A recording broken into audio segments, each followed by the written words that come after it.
Yeah, that's so funny. We are going to make an offer, but we heard dogs.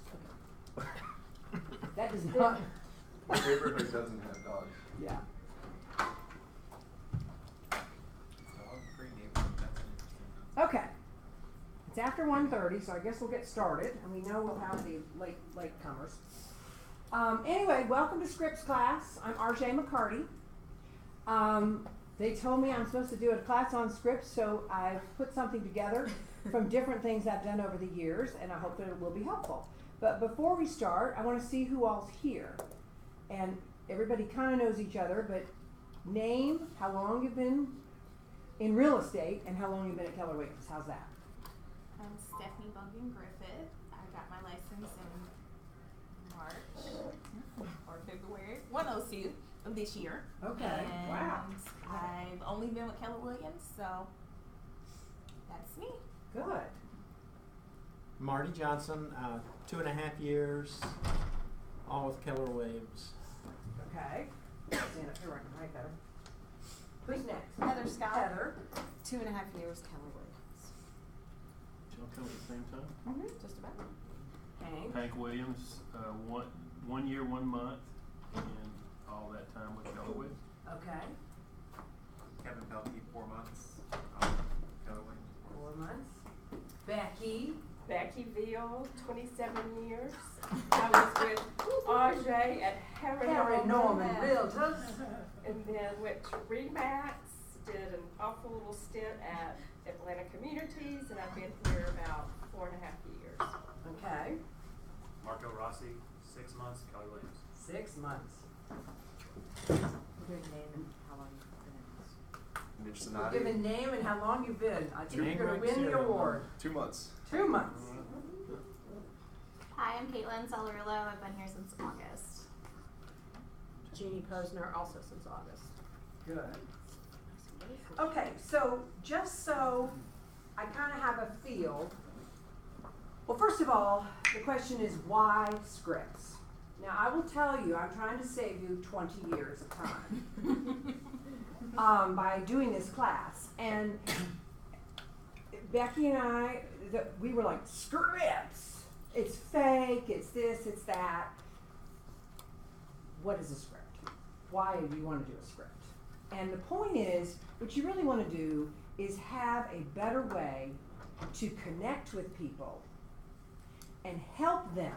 You're really saying a script to internalizing it so it doesn't sound like a script, and you really are doing it to connect better with them and to help them either make a decision or help them take an action. And so if you take off this, it's not a used car salesman thing trying to convince them to buy a car, you're trying to help people make a move. And a move is a very traumatic time.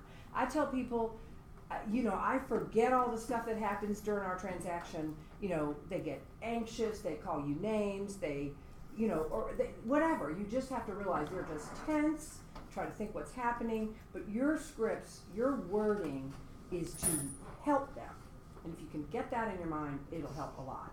So what I want to know is, when you hear the word scripts, when you hear the word scripts, what do you think? What is the negative? You think? use it, used car salesman on Key you. presentation. Okay. What are some positives you think? Not sound like a bumbling idiot. Good. So, to give me a feel, so I know what to spend time on, if you had to pick one group, like buyers, sellers, sphere, buy owners or expireds, or what area are you the most interested in learning about how to talk to somebody? Buyers. Okay, so we'll try to spend a lot of time on buyers. Although the seller part of me is going to come out because and that can help. So there's one. I just said but. So you're bold. If you've ever taken bold or heard of it, they always say never say the word but. You say and. Because but is a negative word, and they don't even know that it's negative, but it is. The other thing you never say try. You always say intend. It's a strength. So let me get back to my notes here so I keep on track. Mm-hmm. All right, so any questions before we get started? Because I'll jot a note and try to work it in. Any questions you just want to say, so then I'll It may be silly, but I'm just gonna ask. No silly question. The only silly question was the one that no one asked. Okay, so for me, I don't always spend a lot of time in the office, and outside of the office, I'm usually pretty busy. Mm-hmm. How can you practice scripts without having a script partner? Is that possible? You can have an appointment with somebody and call them on the phone. It is great to practice scripts. You can practice them on your own, but you probably will forget and not do it.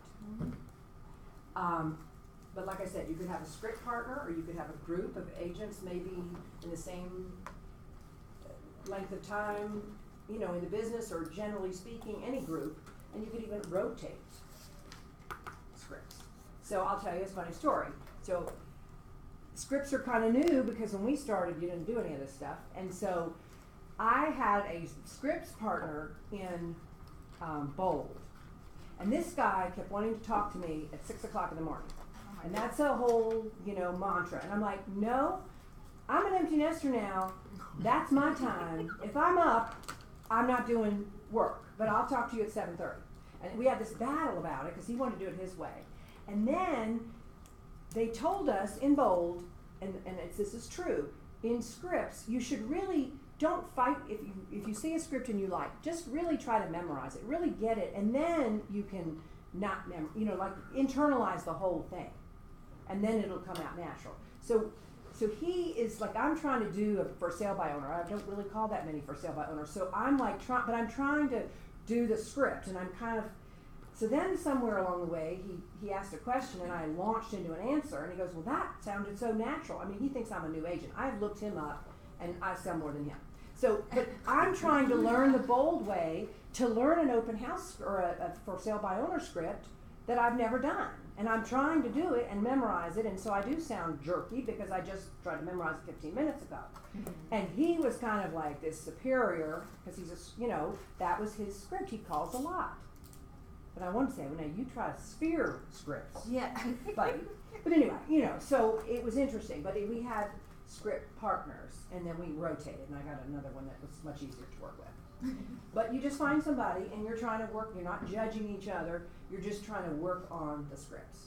And what I will tell you is, my favorite thing of any is when you hear somebody repeat your script back to you, and when I say script, it could be a phrase. So I had a seller, we were in a very contentious negotiation, and I kept saying, Judy, you have to take the emotion out of this and make this a business decision. I mean, she didn't want that person to have the house no matter what. And I kept saying it. We have to make this. I hate him too. I want to run him over with a car. I mean, I would say funny things. But I kept saying, you have to make this a business decision. And the last night, in the 11th hour of the due diligence, she said, I know I have to make this a business decision. So she heard me. But I had to work that into the conversation several times. All right, so let's see where I am.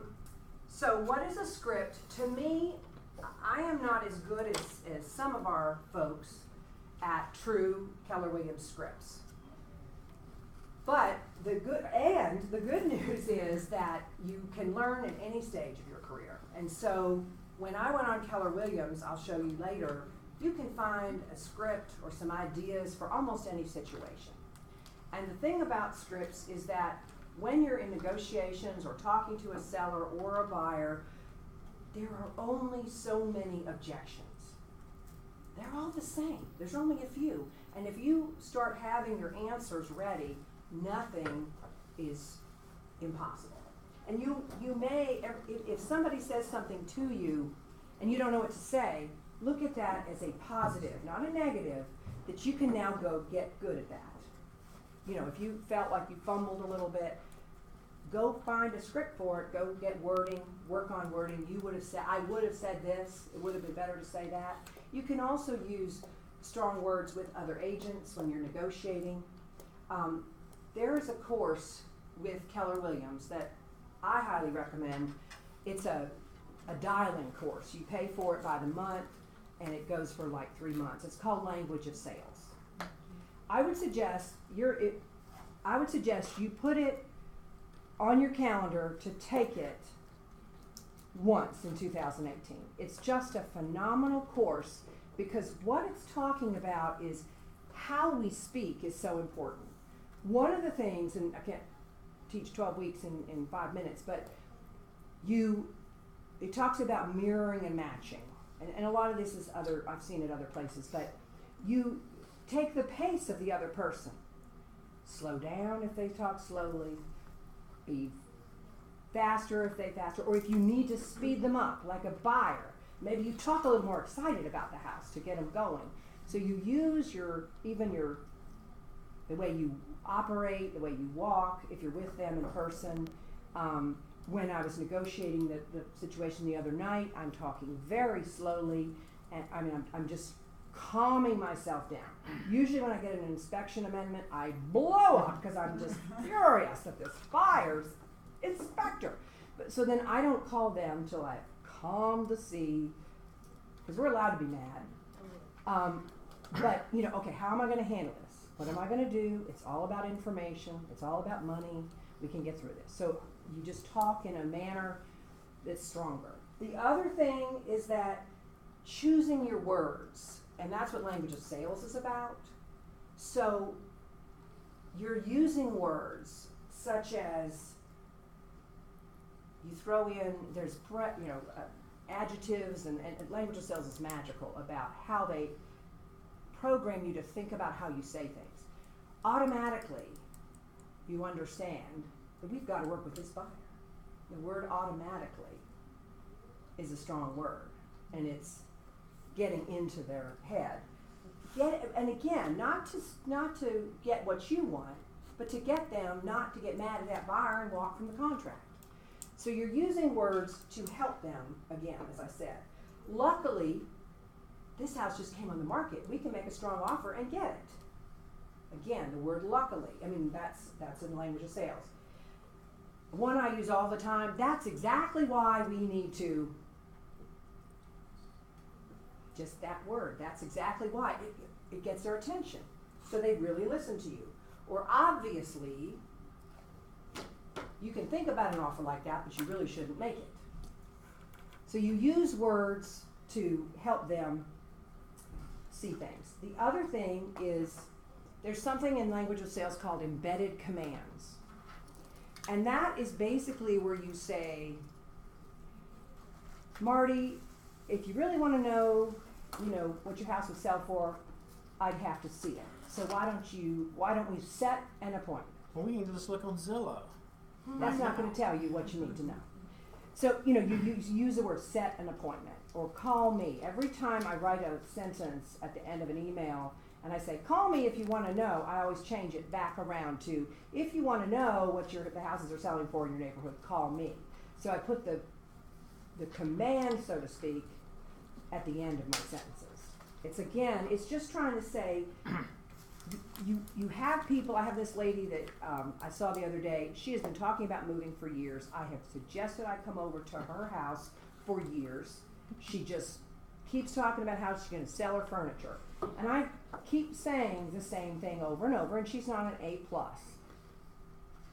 The only way I can help you is if I come over. We need to set an appointment. And I say that all the time. And one day, we will get her in there. Most people are faster than that. So embedded commands are things like set an appointment, come to the office, meet with me, hire me, List with them. buy now, list with me, and you actually have a way you say it. But the idea is you're helping them make an action. Most people are paralyzed by the thought of a move. We had a downsizing seminar on Sunday because we have had so many people look shocked at us when we arrive and tell them, no, you cannot open the door and put your house on the market. It doesn't work anymore. I blame it, and this is a script. It's my own, I think. Anyway, but you never know where it comes from. I always say we are living in an HGTV world, and that is the bane of my existence because it's so much easier just to drive around and list a house, but we are actually going to help you decide how to sell this house for the top dollar. And I talk constantly about their net. It's not about what we spend on the paint. It's not about what you spend on commission. What are you going to get in your pocket? And I'm going to get you more, and that paint's going to get you more. So it's using words that mean something to them. Okay, so, the other thing in language of sales, little thing, is tie downs. Again, to get their attention, because everybody in the world right now is a little bit ADD. They're all in such a hurry. They got their phones buzzing and their watches buzzing, and that's why they're not listening to us. So Jeannie, you really want to sell your house, but I really have to come over to see it. Don't you agree? And you add a little tag at the end. Don't you agree? Now don't object yet. Oh, okay. It took me a second to come up with one. I know, she's going to kill me. But we'll do all that. But anyway, so literally they're called tie downs. Don't you agree? Does that work for you? I can come at 10 or 2, which works. Don't you deserve that? Is a good one. Can't you, aren't you? Again, it's a way to, and you can use that in emails as well. It's a way to get their attention. You're trying to write them or call them or talk to them, and you're again trying to focus them on the subject at hand. If someone really wants to move, they got to do some things. If somebody really wants to buy a house, they've got to do some things. Like, you don't want to lose your dream house by not being pre-qualified, do you? So, okay, so, does anyone know what the first script they ever learned was? I'm going to show you a little video. One's an Ignite, whatever. Yeah. I was gonna say Mama. That's what I was thinking. I went back all the way. Here's to the first script, and it's a little bit. Hi there, my name's James Shaw. I'm a KW Maps Bold coach, and as I travel across the country, teach. Hi there, my name's James Shaw. I'm a KW Maps Bold coach, and as I travel across the country, teaching Diana's Bold experience. It's so fun to meet so many people, and one thing that we talk about a lot is lead generation. So this is a Bold coach, but it's just. Hi there, my name's James Shaw. I'm a KW Maps Bold coach, and as I travel across the country, teaching Diana's Bold experience. It's so fun to meet so many people, and one thing that we talk about a lot is lead generation. And people will tell me all the time that they don't lead generate, and I ask them why, and they say a couple of things. Number one, they're scared of rejection. I mean, the main thing is they're worried someone's going to say no to them or hang up on them or slam the door in their face, and so they're worried about rejection. And I'll ask, well, what brings on that fear? And they say, James, I just don't know what to say. Like, what do I say to get them to want to work with me? I found this really interesting. So we talk a little bit about this, and in Bold, we teach various scripts and dialogues, and then the same person who says that they're fearful of rejection because they don't know what to say will tell me they also don't like scripts.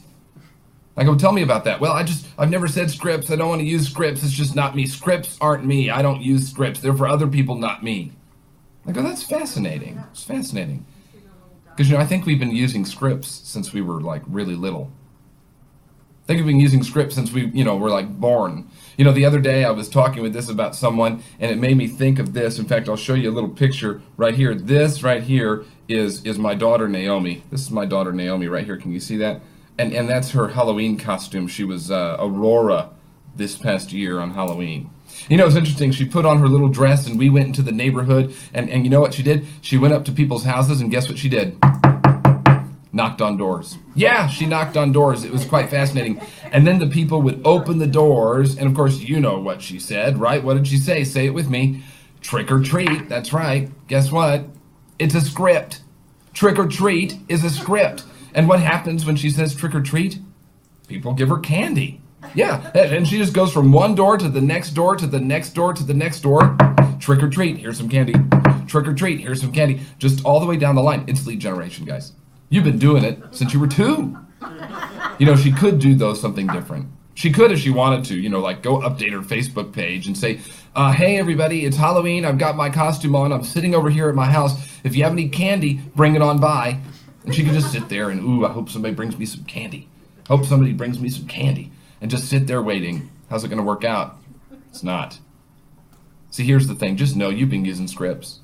Because the scripts that you learned when you were a kid worked, so the scripts that you'll learn now work too. So take a stand for yourself, learn those scripts, go knock on doors, make some calls, and have a great business. Isn't that perfect? Yeah, perfect. That's good. All right, now how do I get out of here? Hi there, my name's James Shaw. I'm a KW Maps Bold coach, and as I travel across the country teaching Diana's Bold experience, it's fun to meet so many people. And one thing that we talk about. There you go. Okay, but now I want to get to the other screen. How do I get? No, here we go. Okay, so how did I find that? So Taylor emails me while I'm out of town and says, "Do you want to teach a scripts mastermind?" I'm like, "What the heck is that?" So I started Googling scripts to try to get myself going, and I went into KW Connect and literally put in scripts. And there are all kinds of things out there. You can put in for sale by owner scripts, you can put in buyer scripts, there's courses you can take, but that's just a way when you're in a tough situation, just Google it. This company has so many things out there. We're known as the #1 education company in the world, as well as real estate. So look for the scripts, and you can find anything you want. All right, so now you know that we've all been door knocking our whole life, and we've all know a script. And I love the fact of him saying, post it on Facebook and hope people bring you candy. That was so crazy. So I had to play that for you. So, some of my favorite scripts, and then we'll kind of talk about what problem areas are. And I gave you a sheet if anybody didn't get one, if you want to write anything down or whatever, or in your notebooks. But anyway, so you've got to have some things to say at a party or to your sphere. You know, anybody that you know. It could be in the grocery store. Sometimes I go to Publix and I literally am just looking for bananas. Sometimes the Publix is lead generation. And there's some more up here. Anyway, so literally you can have something ready to say on any topic. And as you're talking to people, you're going to start to say, well, what do I say when they say this? So the party script always is when someone says, how's the market? Does anyone know the answer? Great. Fantastic. And what's the second thing you say? Why are you asking? Jeannie! That is the script. Great. Why do you ask? Put that in your head. Because then that's how you find out why they're asking. What if they're just making conversation? That's Then they'll fine. say that. Then they'll say that. And you move on. But they might be thinking about selling their house and they just blurt it out. So, why do you ask is got to be there. Also, when you go to a party, and this is the time of year, we're going into the holiday season, you're going to have many opportunities. We'll be getting our stats soon, this month. I mean, they're coming out. So have a fact. I call it a fun fact. Have something in your brain to say. Interesting. That sounds knowledgeable. Percentage. Always a percentage is great. Find a percentage in the stats and throw it around. Pick a stat. Some people in other courses call it a elevator speech. You know, what do you do? But in whatever, when you meet someone at a party, what do you do? I'm in real estate. How's the market? Why do you ask? But then have a fact of some sort. You know, we're ahead of last October, whatever. But especially if you put a percentage in it, it makes it more defined. And that is something you can do going into the holidays and have, you know, one or two. You can have it on a cue card in your purse to remember it. But if you use a statistic or use a percentage, you sound like you know what you're doing. So that's something any agent can do, new, old, anything. When I call my sphere, so if I have to leave a message, and there may be different reasons I'm calling, but usually if I'm trying to, lead generate, I'll say, Mitch, I'm calling, if I'm leaving a message, I'm calling today with a business question, and I can't wait to catch up when you call me back. Call me back. Yeah? So I'm not going to pretend I'm calling to see how your kids are. I'm going to say I have a business question because I'm a business person and I am actually working here. I used to kind of be, I don't want to bother them, agent. That's me. That's my thing. And I wanted them to think I was just a fun person and they would list with other people. So now I want them to know I'm a business person In fact, I will change my clothes to go to a meeting at my church to make sure they thought I was at a closing. I mean, I'm not going to go in jeans, or I'm going to have, oh, well, I just, I don't know. I now go to an aerobics class sometimes if I have time at 10 o'clock on a Friday. I love this teacher. But this one woman now asked me, did you just, I always walk in late, but just because I'm always on the phone in the parking lot, and they now say, oh, you sold a house so you could come today. And I said, I make sure I always say yes. Because that, they think, oh, why is she at aerobics at 10 o'clock in the morning? Well, that's because I'm going to work all day, Saturday, and I want to take this class or whatever. So I always kind of drop these things. When I had young children, one time I had to meet the babysitter at the pool, and I was dressed up for work. And it was like, oh, you're dressed up. I'm like, I'm going to start going to the pool and changing there more, because I was more known as a young mother and not a professional. So even that was, just showing a sign. Give me that message again. The telephone message. I'm calling with a business question today, Marty, and I look forward to catching up when you call me back. So you have already set it up. If you call and say, hey, Stephanie, how's your life? What's your job? How's your mother? And then, oh, by the way, do you know anybody? Or, oh, by the way, I'm looking for a house for my client, or whatever. Suddenly they feel had. But if you start with, hey, so if I reach you, I would say, today, Stephanie, I'm calling with a business question. And I would, now, if you're in a hurry and you were a Misha Mason, you would say, and I would love to set a time to catch up soon. Do you have a minute now? A minute. I don't have time for a half an hour conversation. Because my problem with lead generating is I have a lot of long conversations. Now, I may choose to have some of those long conversations for the way I operate with my sphere, for some people. But if I really need to get through some calls, I will say, today I have a business question, and let's set a time to talk about it, to catch up. But I have to ask you this question. Like, I'm looking for a house for my buyer. And again, they don't feel had. You've told them you're a business person, but you've also told them, hey, I'm calling with a reason. And I've always found it very successful. If you truly are looking for a house for the buyer, that is a great thing to call around. People love to help with that. If you have a neighborhood a buyer likes, just start calling. Or if you know people in that neighborhood, or even cold calls. But when you tell your sphere that you just have a minute and it is a business, they really appreciate that. And then they really kind of want to help you. If they ask a lot of questions, or you're at the party and they're like trying to take your whole night asking about, well, what paint color do you recommend? And no, we're not doing that here. Then I'll say, can I call you tomorrow to talk in depth about that, or call you Monday? Does 10 or 2 work? Now, the other thing you can do, this is scripting your life. I know that my favorite appointment times are 1:30 and 4. I'm a chatty Cathy. I'm not going to be in and out in half an hour. So I kind of already have a go-to time I'm going to suggest we meet. Now, I will go out in the morning sometimes when I need to, but it kind of like makes it easier for me.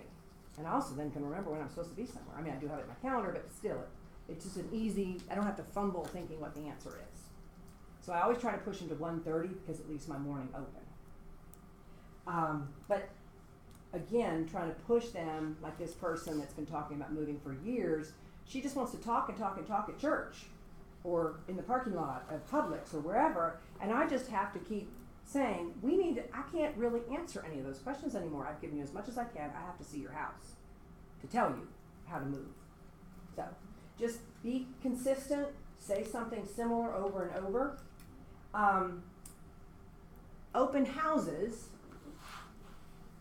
I think everybody may have heard this, or not.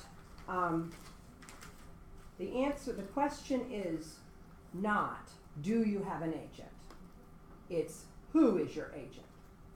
And then if they don't have one, they'll say nobody. They can't think fast enough to come up with a name. If you say, do you have an agent? They'll say yes. You don't have an agent. They just don't want you to bug them. But if you say, do you have an agent? Or no, who is your agent? You're going to get some information. If they say they have an agent, say they are great, I love them, or, oh, I've heard of them. Always be very positive, because you want them to do the same for you. You can, with the person, ask questions. How long have you been looking? Have you made any offers? And sometimes it'll unfold if they really are you know, maybe they said they had an agent but they don't really like them, sometimes something will come up. But you just ask nice questions with them. If they say no, the question is, so how have you been getting in homes? Open houses, calling the agent, breaking and entering. How do you get in? And the breaking and entering, they love that. And so that's how you can talk. The other thing I have done, didn't do the other day, Mitch, when you were there, if you have time and you really want to be in charge, you preview the houses around you, around the house, or or houses, especially just under the price of the house you're in, because they all come in looking at a house that they maybe can't afford. You have one house that's a better kitchen than yours, one house that's a flatter yard than yours, one house that's a very specific thing. Oh, so the master bedroom's too small. Well, have you seen, there is a house over, 2 streets over, and you can do this even if you didn't see the house. You can sometimes get some of this stuff from just looking at the pictures, but it's better to see it in person. You're going to be more comfortable talking about these houses, and you're going to sound like you know everything. And, well, that's got a great, kitchen is the most important thing. This one has a huge kitchen. Or, the yard's a little bit not flat. Oh, well, that's the best yard in Dunwoody, or whatever. And you're really concrete. They go, oh, I might want to work with them.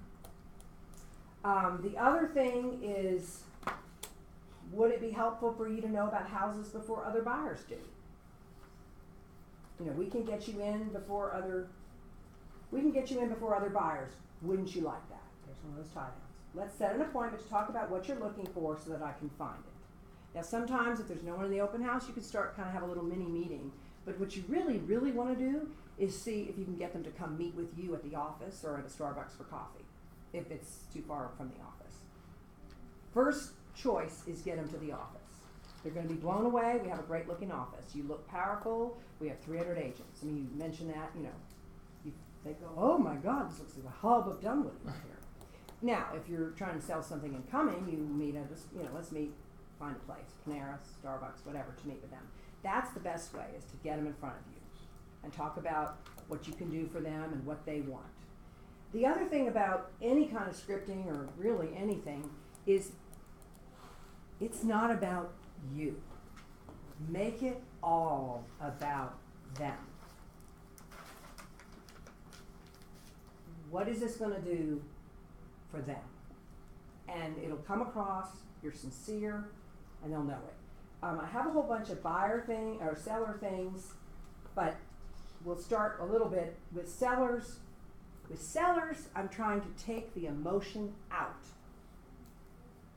This is a business decision. I say that 1,000,000 times to them. At my downsizing seminar, I couldn't have paid this guy. Years ago, it would have freaked me out, but that's what's nice about scripts. You're like, hey, Randy said, I think you paid him to say that. First question of the Q&A that we had of our seminar, he says, it's somebody that came from an ad, so I didn't know this guy. And he was like, what is this about? Well, it sounds like, if it's what you say it is, he's thinking we're going to sell something. And we're not. We're there to help. We truly were presenting information from our experience. And he goes, I hate to burst your bubble, but isn't everything selling like lightning in Dunwoody? And he's just so proud of himself back in the back. And I'm like, that is so true. And that is so absolutely not true as well. Because this is a tale of two markets. And if a house is renovated and perfect, it is flying off the map. If it's untouched, these people are watching HGTV and they think everything is $50,000, and by the end of 2018 they're going to think it's $75,000 to fix every room. They are going to want to pay you nothing for your house. And it's not what everybody thinks. Just because you live in Dunwoody, it's the right house. And there's some tricks you can do. You don't have to redo the whole thing. A little bit of paint, and we go off into the, what can help you get more money. I'm not trying to spend you money. I'm trying to make you money. And I say that 1,000,000 times. I'm not trying to spend your money. I'm trying to make you money. By making choices to make your house appeal to more people, you're going to get more for it. And I mean, the guy was like, Because I agreed with him. And then well, that is true. But it's also not true. So it helped him by agreeing with somebody. Stacy Stubbs, when she teaches Ignite, somebody did it back to me, and I didn't catch that she learned it in Ignite, and it really fooled me. I say, I know, all the time. Stacy worked with us on our team for a while, and we're good friends, and I still mentor her, and I say, I know, hey, I know. I cannot believe they asked for that. I know, this price is too high, Hank. I know. And that is my favorite script. You just say it, and they get it all out, and then we get down. Yes, but Hank, this is less than the house that you lost. This is just the price in the area, or whatever, So I know it's a good catch-all to let them get it out, feel heard, and then let's talk about the truth. So that brings me to, this could be used with buyers too. Let's see. So buyers are always saying, well, I'll say things like, here's what we know, ... The market is telling us,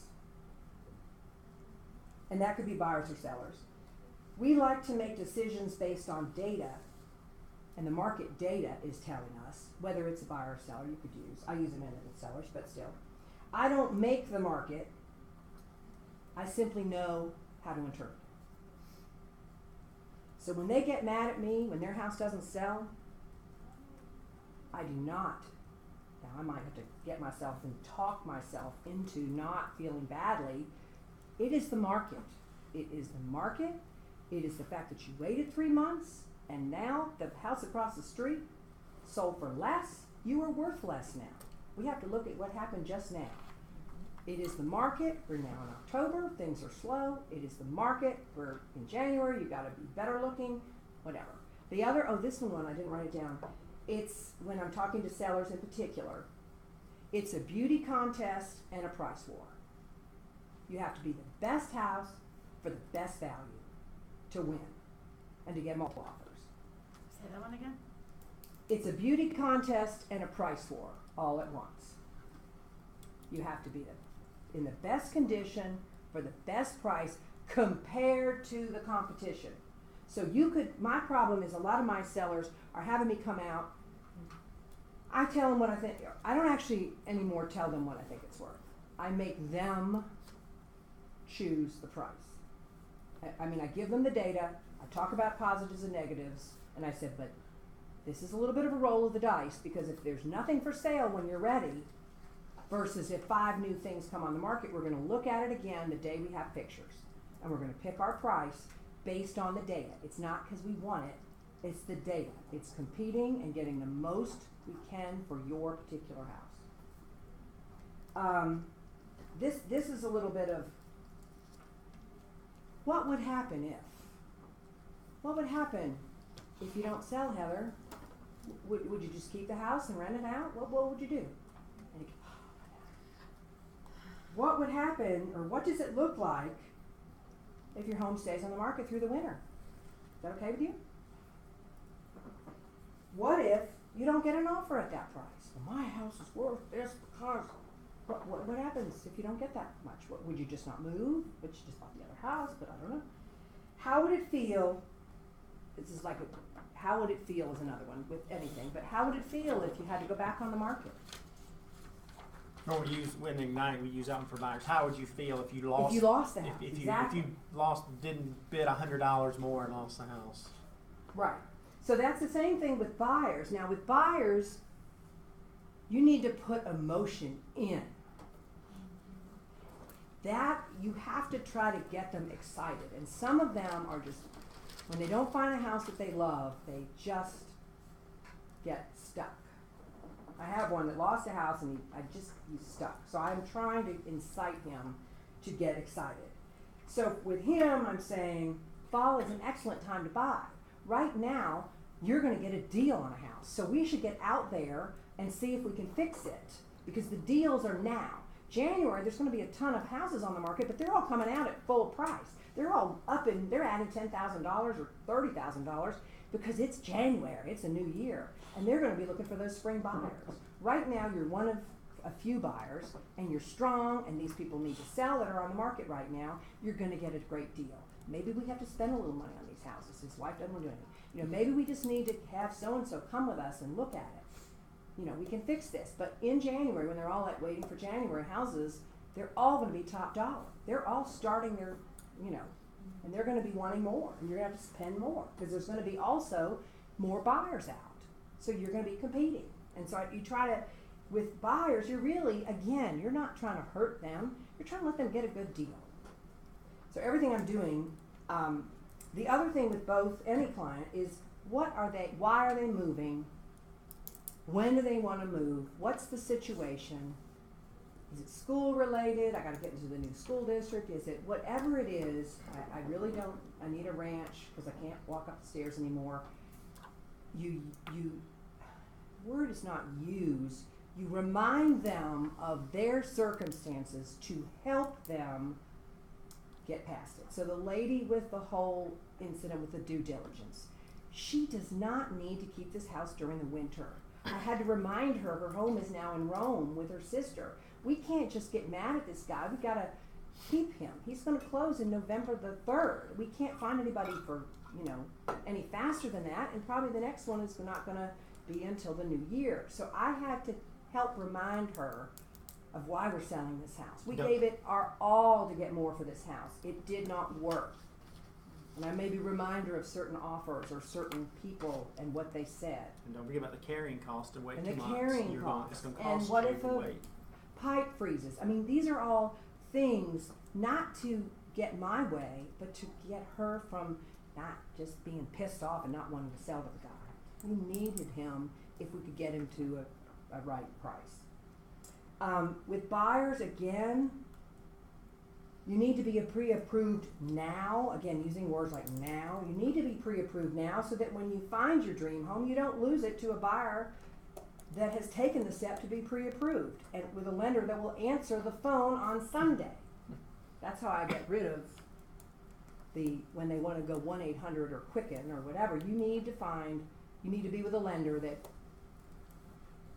that will help you get the house. I might also say you don't want to lose your dream home to a buyer that was smart enough to get pre-approved. You know, so because a lot of them are like, oh, I'll just wait till we find the house. Well, if you find a great house, there's going to be other buyers wanting it. And again, you want to be pre-approved so you're ready, so you can get it. And in fact, if you use a lender that we know, they're going to help you get the house. And I use the example as a listing agent. My first call before I call the seller is to the lender.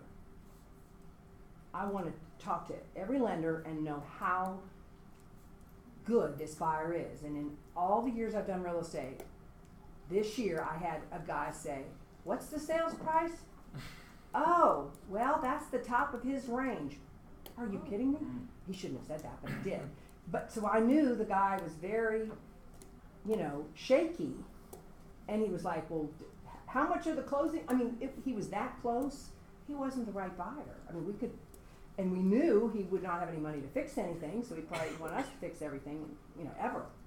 So I always tell my buyers that the first thing as a listing agent is I call the lender, and if the lender isn't available because they're an 800 number, if the lender doesn't really know the agent, I also ask the agent, "Heather, do you work with this lender?" All the time. And if the answer isn't all the time, I put a little question mark. That, you know, especially if there's 2 offers. You want somebody that is vetted and that isn't going to call you, "Oh, you know, the contract has 7 days extension for the lender." You don't want a lender that thinks that's how they're going to really do business, knowing they can have 7 days, because you've got moving trucks. So you want, and I use examples of our listings. Maybe they know somebody, you know the so-and-so's just sold their house. I call the lenders of their buyers or whatever to make it real to them. But this is important. It's not just me. You know, you just really try to use examples. Examples are real helpful too. Hey, RJ? Yeah. You know, if say you're in an open house and you get to the point where they don't have an agent and you're asking about their lender, Mhm. if they've been pre-approved, how do you come across with like, oh, I've got a great lender that I'd like to refer you to? How would you say that? Well, I usually ask the question, are you paying cash for the house or are you gonna get a mortgage? And then I'll say, well, do you have a lender? First I try to get the appointment with myself, like this is gonna be busy here. Let's get together tomorrow, or could you come back at 5 or whatever, whatever you wanna do. And then I would, if the appointment was on Tuesday, I would say, hey, if you haven't talked to a lender, why don't you talk to one of mine, and then that way we'll have some numbers, so when we're talking about your move or your house or your dream house, we'll have some information, and all you have to do is talk to them on the phone the first time. So I wouldn't go right for because they get offended, but I would, usually before I meet, I want them to talk to the lender, otherwise we don't know what we're talking about, numbers wise. If a buyer, and we're really trying to light fires under our buyers right now, because there's several of them that are just kind of like, they're just in sludge. What specifically, there's another strong word, what specifically makes you think that you will get a better deal on a house in the new year? And then they'll talk about maybe all the houses coming on the market, and I'll say, yeah, but what about all the buyers, and what about if they're going to start at a higher price? But again, ask them lots of questions. Why do you say that? Whatever they're at, if they're saying weird things, just say, why do you say that? One of my favorites when it's a really strong market, do you want to sleep on it or in it? They go, what? What? Well, you can wait, and it might be here, and it might not. Especially if they've had a price reduction or it just came on the market. And they're like, they freak out when you say that. In a good way. It gets them to think, do I like this house enough? If they have anxiety about they can't make commitments. If a home is recently, and this I put in all my emails to a buyer. I have a lot of emails that I wrote. I'm trying to figure out I used to have them in a document, then we use this canned responses on Gmail. That saves over itself, so I might go back to my document. But I have like what to consider when making an offer, what to know about now that we're under contract. And I just write all these things, and again, they're action oriented. I went back, my old version was just information.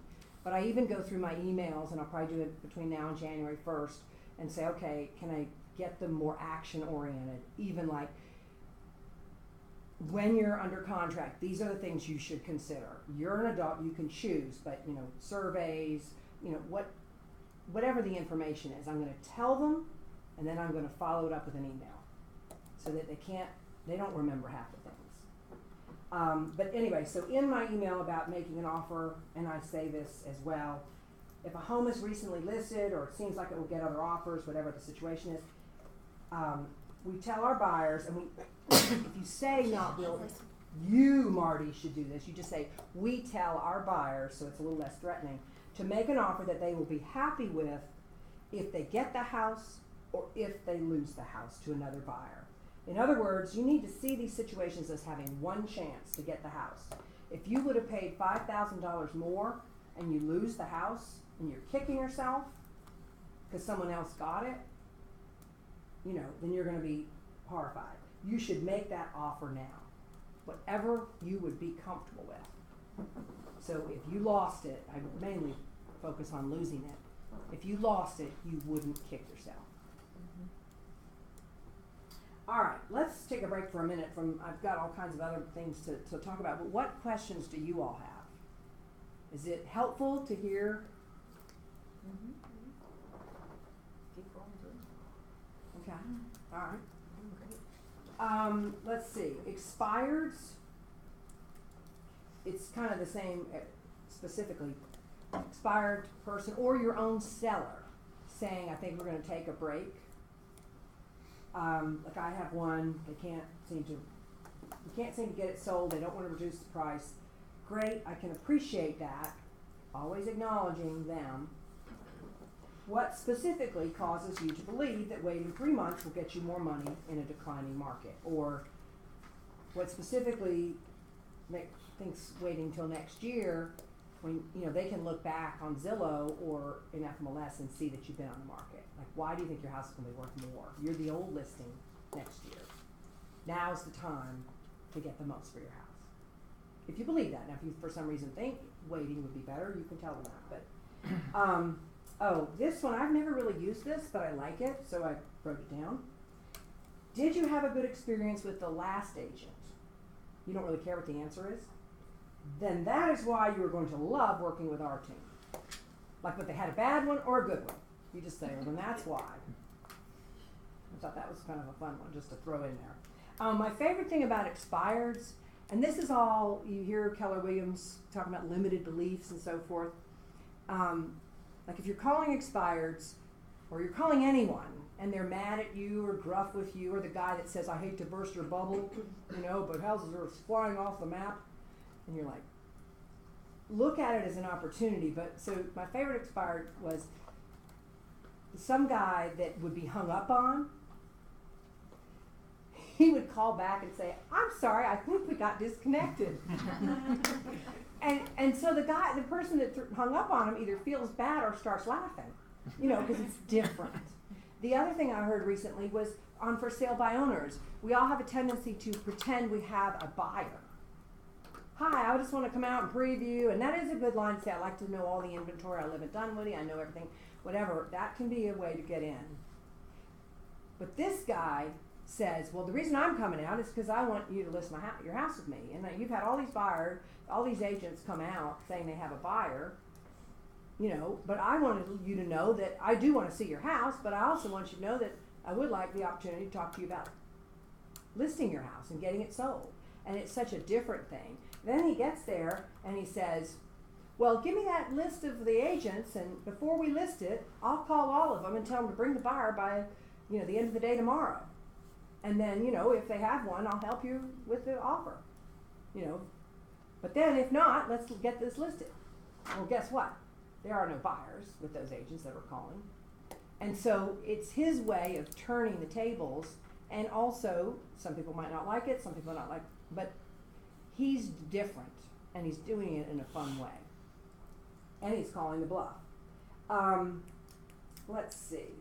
On expireds, I've heard Doug Alexander. He's so smooth with his, yeah. He's good, but he always asks, well, why do you think it didn't sell? And he makes it sound so natural, like he's just trying to, you know, just having a conversation. Then he lets them say, and he told me, it always comes back to, well, the agent was no good. They always, 99% of the time, the answer is the agent was no good. And so with anybody that's contentious, perhaps what you're really trying to do is get in there. I mean, you think you want to, but anyway, you know, so he's, you know, asking questions. He's probably not going to go into what the price or the condition until he gets himself in there. Unless you think they're totally crazy and you don't want to go. But that's good. That's really good. Asking questions is critical. What script would you use if you're the listing agent and your property's had several price reductions and you have a buyer who's unrepresented as of yet and is doing her due diligence and is asking you why your property hasn't sold? Why do you think your property hasn't sold? Because I had that situation. I was on my heels. I mean, I have my ideas, but I wasn't really prepared. I wish I had had a better response, probably. So because she can see that the price has been reduced 4 times, you know. You can, if you know a reason, like specifically, well, we did start, you know, the seller wanted to test the market, and, you know, we are at the right price now, and of course you're going to make an offer. Right. I have a house on Dunwoody Club. It's busy street. It just, you know, they don't want to come down anymore. Then we might one more time, even though they told me they never would. Now we're, you know, what are we going to do? But I just say, well, as a matter of fact, now if this was a buyer, I just say, you know, it is on a street, but a lot of the buyers, and this is true on this house, have not purchased anything. So we've had a lot of buyers coming through, an amazing amount of buyers coming through, and they're not finding what they want. But what they like about our house is the open floor plan and the new kitchen, and, you know, kind of talk about that. Kind of, okay. But yes, that's a hard one. It is and hard. That's a very good one to use though with for sale by owners, because this was not true in the old days. So like Zillow and all of the photography now, when I can use this a lot with people, when we bought our house, you saw a black and white picture and a thing that looked like a phone book. You had to go inside. Well, now they're sitting there swiping, and they're going to pick your house or not to come. And and I always tell them you have to sell it to the agent, to the buyer, and then to the appraiser. So we have to sell this thing 3 times. And so the technology has gotten us to a different point because of that. And they don't want to like that, and they don't, and they shouldn't. I actually have had a couple of fixer-uppers, and I've literally put in one picture. It drives people crazy, but if it's really ugly, I just put one front picture and say, I don't say fixer-upper, I say the potential is here, great price for Dunwoody Station, blah, blah, blah. And if they don't get it, actually I got many more showings that way, because they were dying to see what it was, and I knew that the foil wallpaper would not have them come. So, I don't do it very often, but anyway. Okay, so let's think. What other areas, and I can see what I have in this little tricks of the trade. Any other? And when you're getting ready to list it, your buyer thinks it's worth more money than it actually is. So. Seller, yeah. So the biggest thing I talk about that we have to sell it to all these people, the agent, the buyers, and then the appraiser. I try to get them to, I say, if we can understand the buyers out there, we're going to be able to negotiate better. And I take them through carefully chosen homes, not either online or at least just the printout, and talk about that. Well, you want $500,000, but this house sold for $475,000, and it had a new kitchen, and you don't. Concrete things that somebody, and I will say to them things like, well, we could get you $500,000, but remember I told you I had my guy, he could come over here and fix this bathroom, and we could get over $5,000, we could, whatever. Or you could do some things in the kitchen, you could paint that, you could replace it, whatever it is, and say, yes, you could get over $5,000. However, the popular thing right now is everybody thinks, oh, Mercedes-Benz is coming, State Farm is coming, that means my house is worth $50,000 more. And again, I use that, but it's a tale of 2 markets. It's not, it's great to have these companies coming and bringing people, but they're looking for houses to move into. They're starting new jobs. They're not, and some of them aren't going to be able to afford it. The other thing is Amazon. They're all now talking about Amazon. I saw today they have 238 cities that want Amazon, but they've already written it out that Amazon is coming, and they're like, oh, when Amazon comes, and I'm like, but Amazon is not necessarily your buyer, but where are they going to end up? They have 238 choices. Like, it's funny. It's just really funny. And it's just, but it isn't funny. It's how people think. I got so mad at my own inspection report when I owned a condo. It was my first little baby. I was so mad. My contractor at the time said, I'm near your office. I'll come by. He comes by. He looks at the list. He goes, $200. I said, okay, fine. But I was so mad at the list. I was like, this is the stupidest thing. I was a seller. And I'll even use an example like that to mine. Or a buyer, I'll say, I was frustrated when I was looking or when we were looking, and, that kind of thing. Do feel like if you have a buyer, a great opportunity is if you can't find them a house and you do try to call or door knock in neighborhoods that they like. I'm not the best at door knocking because I just don't get around to it like I should, but that Ernie does that, other people, but calling and so forth. My own neighbor, when I found my house that way, he called me up and he said, I think you're full of it. You're just trying to get listings. I said, well, actually, the buyer in the letter is me. And it was myself and another agent put these letters out, and he called me up, and it was hilarious. And so I walked down the street within a month of living there, and I said, "Hi, Ray, I'm Arjé McCarty. Remember the letter in our conversation?" He goes, "You were telling the truth." So now whenever I see him, I say, "Remember, I'm the agent that told the truth. I really was a buyer." But anyway, but truly, it always is a very good call to your sphere. I had somebody get so excited about this. She was calling me about, now she calls me all the time every time a sign goes up in her neighborhood. So I always thank her, and I always, send her cookies. She loves it when I send her cookies. But I don't care if I don't even have a buyer anymore for that neighborhood. She's just kind of gotten into it. And I called her because I did have a buyer at that time for that neighborhood. So that's a great way to find both buyers and sellers.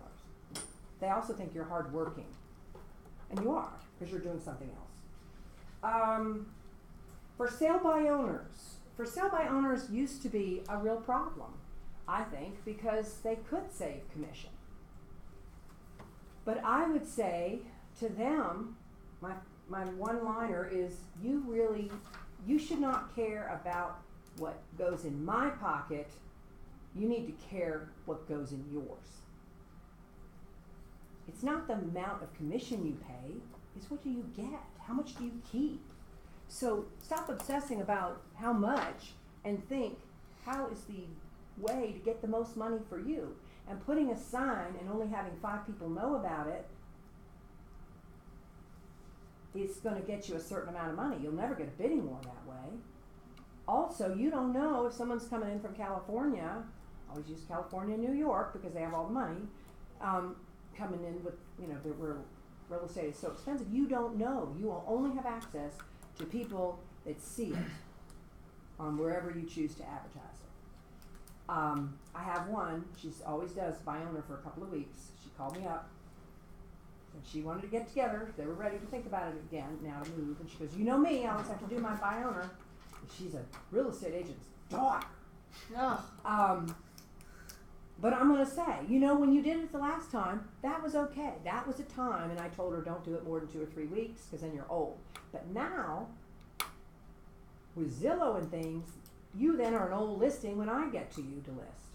You only have one time to be the first week on the market. You only have one time. And if you do it yourself, usually they somehow know it. Or they're the ones that are driving by. I never want to tell them they can go on Zillow, but they're just not. The other thing is, what is the best one? And I haven't internalized it.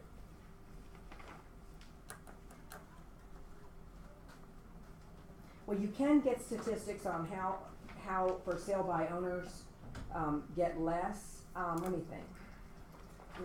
There's a great one that talks about the fact, okay, if you went, I can remember it, if you went into Tiffany's, or, pick a whatever store you think they belong. If you went into Tiffany's and bought a watch, you know what you pay for it. You keep that watch in the box, you have the receipt, it's never been worn, but you try to sell it at a garage sale, are you going to get anything close to what it's worth? No. Because people that go into a store and have a salesperson expect to pay a certain price. People that are buying garage sales are expecting garage sale prices. And that's what the buyers today think. They see a buy owner, they lop off 6% commission. Why would they let you keep the 6% Yeah, extra? they want it. They want, they're not going to give it. They might split it with you if you're both great negotiators, but they're going to want to keep as much of that as that. You're not going to save 6% as the seller. Exactly. Maybe 3% if you're lucky. Right. At most. But I say, they're not going to get less. And mostly they do. If they see a Duffy, if I don't bring this up, but if they bring up a Duffy idea, same thing. Everybody knows it's a Duffy. Everybody knows it's a flat fee. So they just lop it off again because they feel like they should get the benefit. And really, if I paint my own house, I should get the benefit of the savings, not the buyer. You can use with the Duffy type situations, same thing. Here you have a flat fee company if you're competing against that. Again, I don't want to give them an idea they might not know about.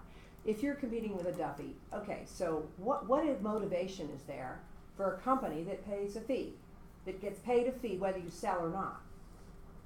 They don't care if you sell. I don't get paid until the closing. I'm incented to sell your house. They aren't. They're just taking your money and putting it on there, whatever you say. I'm actually trying to help you get the most. The other thing you can say is,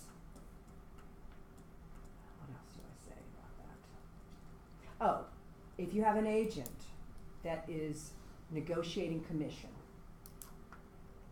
listing commission, you can say, okay, Marco, so if that agent gives her 1% away so fast, what do you think they're going to do with your money? I'm a guard dog of your money. I am like a bear. I am holding on so tight to your money because I want to get you the most in your pocket. But if somebody just rolls over and gives you 1%, what do you think they're really going to do with yours? They're not going to protect it. Or I'll also say, what are they going to do? They're not going to have any money left to feed their family. They're going to probably not do much marketing, or they're not going to do this, or they're not going to do that. The other thing you can say is, what would you like me to cut from my commission? And I see we're actually over 2:30. Thought I was going to run out of things to say. Anyway, so you can, talk about that. What would you like me to cut from the things we do? Or I'd say, I can't be a discount broker. I just can't do it. I don't know how to do it. Because I want to get the most from my clients in their pocket. I'm worried about their pocket, not mine. Was that helpful? Very good, Arjé. Yes. So good. Okay. I'll hire you. Well, like I said, if you have a situation or have a problem, look at it as an opportunity. I had this guy I was taking Bold, and I was practicing all these scripts on him. And one time he goes, my wife will let me hire you if you'll go to 5%. And I was so excited. So I launched into my commission thing, and he is screaming at me because he wants to get this done, and he wants to hire us. And it was hilarious because I was so into my script. I even was leaving him messages with embedded commands. Like I was practicing on him. And it was funny because he liked what I was saying, and I was pushing back, and no, getting a discount agent is not hiring that friend that says they'll do it for 4.5%. Fine, do it, but they don't know what they're doing. They're part-time. You already told me that. That kind of thing. Okay. Well, thank y'all. Thank you. Thank you. Thank you. Love the video. Isn't that great? Yeah, Trick or treat, everybody. that's right. Door knocking. It works.